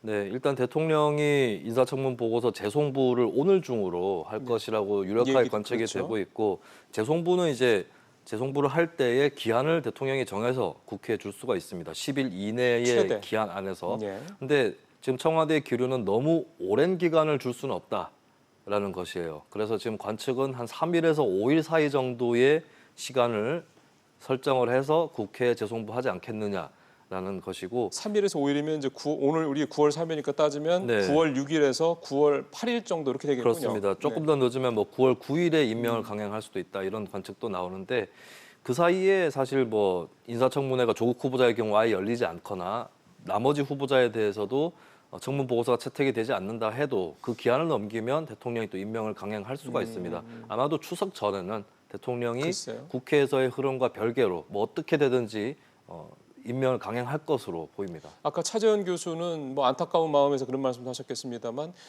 이미 법적인 이런 부분들은 뭐 어차피 어제까지 됐어야 되는 게 오늘 어차피 이제 그 법적인 문제에 대해서는 이미 이제 어느 정도 좀 어긴 상황이 됐다. 네. 그러면은 어차피 이번 주라도 뭐 또는 다음 주 초라도 조 후보에 대한 인사청문회를 그래도 하는 게 낫지 않겠느냐. 네. 여야 간의 합의로 그렇습니다. 그런 얘기도 하시는데 그런 네. 가능성은 없을까요? 저는 자유한국당 인사청문회를 깊이 한 것에 대해서 분명히 후과를 쓸 것이라고 보거든요. 대가를 후에 이르는 대가를. 예. 그 뭐 비유하자면은 개체량 테스트할 때 그 권투 선수가 상대방한테 계속 눈 부라리고 디스하고 했다가 막상 당일날 그 링에 안 올라와서 지금 이 상황이 벌어진 거기 때문에 그래서 이제 타협할 만큼 타협을 해서 뭐 기한이라든지 증인 채택 범위 이런 것들을 타협을 해서 어쨌든 됐건 간에 이번 주 안에 잠깐이라도 인사청문회를 치르는 것이 좋지 않을까 싶은데 자유한국당도 어제 어느 정도 양보할 그런 일단은 준비는 네. 돼 있다라고 했습니다만 또 그 사이에 그 기자들을 상대로 한 조국 후보자의 간담회가 있었고 그 부분 또 야권에서 어떻게 판단할지 이것이 또 변수가 돼 있기 때문에 네. 글쎄요 좀 계속해서 좀 혼탁한 그런 시간들이 계속되는 것 같습니다. 그러게요. 어쨌든 되기만 한다면야 뭐 그날도 좀 뭐 그 한국당에서는 사실 오늘 어제 실질적으로 방송으로는 8시간 20분이라고 이렇게 집계가 되더군요. 네. 그만큼의 우리한테도 반론을 할 수 있는 그런 시간을 달라라고 방송사들한테 요청을 한 것으로 알고 있는데 오늘 그게 좀 일정이 잡혀 있습니까? 어떻습니까? 그게 뭐 기계적으로 사실 야당에서 우리도 해달라라고 한다고 해서 방송사가 꼭 잡아줘야 된다는 뭐 보장은 없기 때문에 그래서 자유한국당이 꼭 생중계라든지 이 형식을 고집할 게 아니라 그 나름대로의 기자회견을 또 거치면 되지 않을까. 그것이 생중계되지는 않더라도 너무 그런 네. 형식에 구애받지 나중에 말고요. 보도로 나갈 수 있는 부분인데 그 부분을 자유한국당이 끝끝내 고집을 할 것인지 아니면 자기들 나름대로의 그 일정을 소화를 할 것인지 이 부분을 좀 지켜봐야 될 것 같습니다. 근데 현재 열린다라는 건 아직 확정된 거는 좀 아닌 거죠. 네, 그렇습니다. 만약에 진짜 자유한국당도 저렇게 해서 반론 기자간담회가 열려서 뭐 생방송이든 말이든 간에 된다고 그러면은 어찌 보면 이제 청문회가 열릴 가능성은 더욱더 좀 멀어지는 뭐 상황이 되겠구나라는 이런 생각도 좀 드는군요.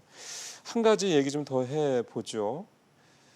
이 재벌가 일탈행인데요. 이게 또 마약 얘기가 또 나왔습니다. 어제는 이재현 CJ그룹 회장의 장남이죠. 이선호 씨가 미국에서 두르다가 이제 공항에서 이제 적발이 된 건데 전에 이제 현대그룹, SK그룹, 뭐 남양유업, 뭐 재벌 3세들 마약 투여 혐의에 있었고 이번에도 같은 그 물건이라고 그러던데 마약이라고 그러던데 네.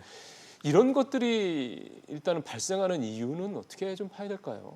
일단은 우리나라가 마약 청정국이라고는 하지만 일부 계층의 국한에서는 그것이 또 조금 비교적 자유롭게 통용될 수 있는 상류층만의 문화. 처벌도 조금 미흡한 편이죠. 처벌도 처벌이거니와 또 상류층이면 처벌을 잘 피해 나갈 수 있는 거 아니냐 이런 국민적인 또 의혹도 있거니와 네, 그런 이제 좀 국한되어 있는 이너서클의 문화가 있는 것이고 또 이들의 공통점을 발견할 수 있는 게 해외 유학 경력이 있어요. 그러네요. 유학을 하는 과정에서 마약에 대한 그 이력을 또 만들기 때문에 그것이 계속 이어지는 그런 측면이 있고 그리고 이들이 이제 복용한 것이 보면 액상대마입니다. 액상대마 같은 경우는 냄새가 약하고 환각은 조금 더 강하기 세고. 때문에 네, 그래서 좀 냄새가 약하다는 부분이 이점으로 작용을 하고 또 이런 계층에 있는 사람들이 이런 마약의 이점을 또 알고 있는 것이죠. 그러겠죠. 네, 그러면서 이렇게 복용을 하는 그런 측면이 있습니다. 그리고 조금 더 이제 논쟁적인 부분이 있다면 이제 전 세계적으로 이 대마가 마약인가, 처벌해야 되는 마약인가 이런 또 주제도 있긴 있거든요. 네덜란드는 합법인데. 네덜란드뿐만 아니라 사실 이제 미국의 여러 주도 좀 합법화나 주별로. 비범죄화 이게 좀 확산되고는 있긴 합니다. 근데 분명한 거는 이거는 불평등 문화의 한 측면인 건 맞습니다. 이거 그렇게 돼서 서민들이 가능하군요. 저렇게 할 수는 없으니까요. 그렇다고 이제 액상 마약도 상당히 고가라고 그래서 웬만한 서민들은 그렇습니다. 사실 구입하기 어렵다는 얘기는 하더군요. 네.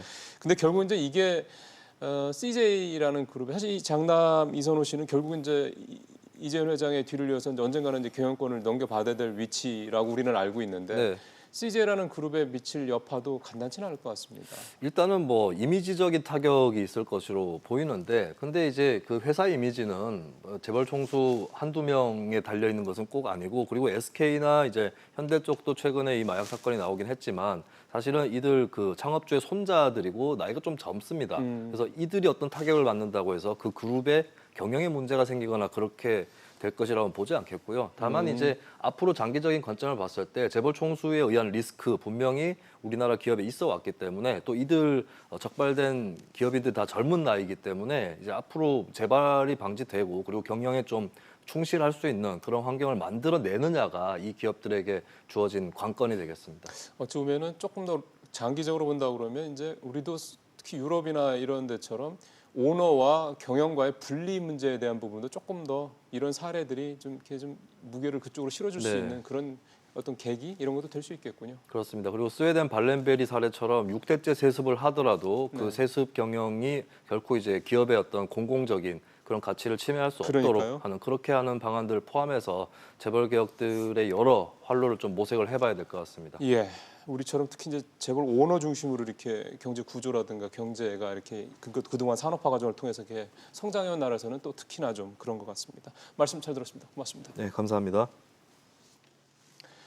열리지 않는 공식 인사청문회를 대신해서 장관 후보자가 직접 나선 이른바 무박 2일짜리 기자간담회가 끝났습니다. 지난 3주 정도 국민들의 머리와 가슴을 복잡하고 또 답답하게 만들었던 각종 의혹과 논란은 결국 검찰에 의해서 최종적으로 결론이 나게 됐죠.